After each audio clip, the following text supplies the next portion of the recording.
We've selected this site to create a little bit of a pool, not least of all because the bed has already been disturbed here, and we've got all this rock armouring in that's been put in to shore up the bank for the farmer, and a drain has been put in here which discharges about that much up above the water level. The other reason for selecting the site is there's obviously suitable material here. There's some big stones that are dotted around the bank, and we can use those to create some a single cheek or a flam or a berm, whatever you want to call it, at the head of the pool to get enough acceleration into the pool to keep it sediment free. It's roughly on the outside of a sweeping bend, so we'll remove some of the material on the outside of the bend here, and we'll build it up on the inside around, as I say, a little large rock revetment, and we'll try and get some energy into this area here and make this into a little holding pool.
Out the hole and have a ramp at the back.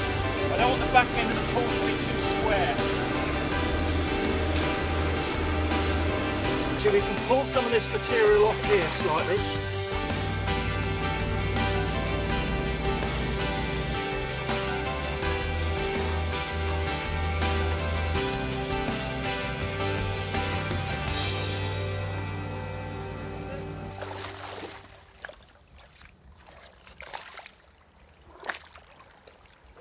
If that. So it is just a little sallow whip, just plucked off a little live tree, just poked in between the rocks, and that will just grow out and provide some bushy cover over the pool.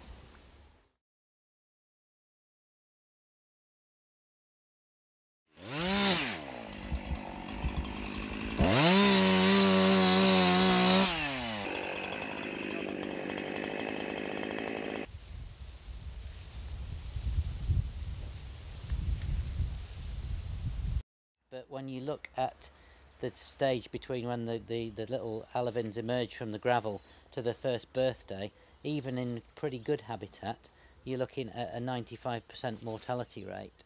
You know, and obviously that's the strategy of most fish, you know, the shotgun strategy of lay a lot of eggs and have a lot of offspring and hope that a few survive. But there's a massive amount of potential there for increasing survival rates.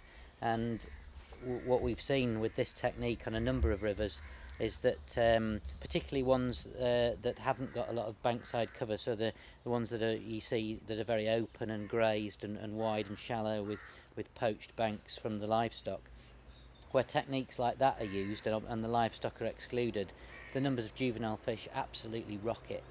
And we discovered it by accident on a little river in Staffordshire where we were doing this sort of thing for bank erosion, but on the back of that, just anecdotally, anglers coming back were saying, oh, we're catching 30 or 40 fish from this section now when we go, whereas our electric fishing results were showing that there'd only been 20 in there before we'd actually done the work, and then subsequent electric fishing showed that the numbers had been boosted up to sort of 100, 120 for the same length of river, which is about 100 metres, and the big increase in those numbers was entirely fueled by the sort of 0+ and 1+ juvenile fish. So we're great believers in having low bushy cover like this in the water, and there's lots of different ways of achieving it. There's the brushwood things like this, which in this case are also helping to pinch the channel, and during high water we'll probably scour out this section here and hopefully move some of the fines out of the section and maintain some of the depth in there where the diggers excavated a pool at the head.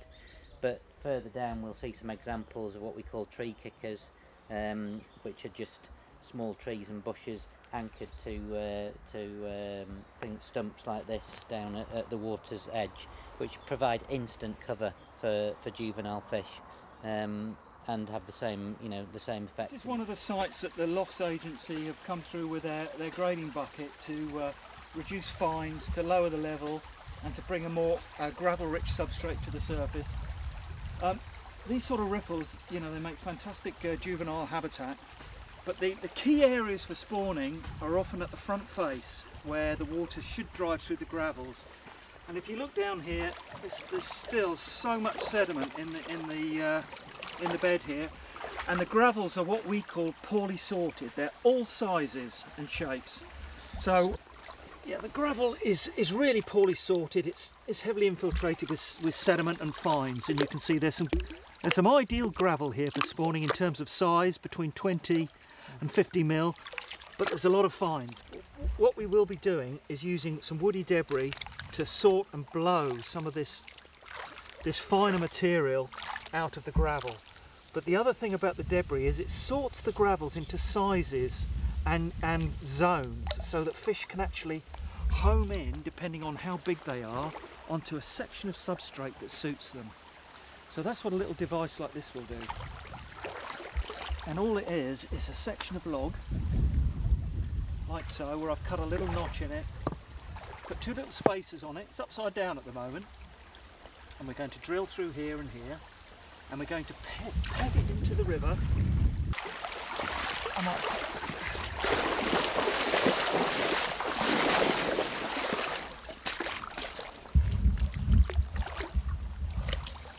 And the idea of the spacers is just to ensure that the water flows underneath the woody debris. Of course, it's incredibly buoyant at the moment. It's all right when I've got a pin through it.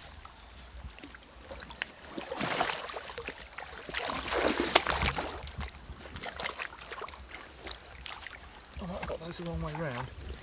Now at the moment, oh, that's okay. What you might be able to do is a little underwater shot here, and you might be able to see the fines gradually getting blown away,